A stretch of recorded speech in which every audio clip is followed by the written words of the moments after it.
శంకు చెట్టు అని ఉంటుంది. ఆ శంకు చెట్టు లక్ష్మీదేవికి ఇష్టం, విష్ణుమూర్తికి ఇష్టం, పరమేశ్వరుడికి ఇష్టం, నవగ్రహాల్లో శని భగవానుడికి ఇష్టం.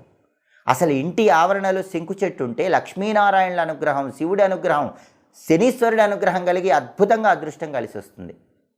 శంకు పూలు వీళ్ళందరికీ ఇష్టం.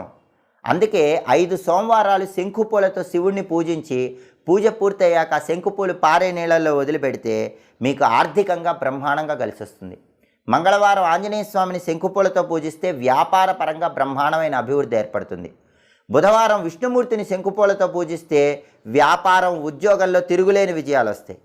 అలాగే శనివారం నవగ్రహాల దగ్గరికి వెళ్ళి శని విగ్రహం దగ్గర శంకుపూలు పెట్టొస్తే జాతకంలో శని బలం లేకపోయినా బ్రహ్మాండంగా శని బలం పెరుగుతుంది.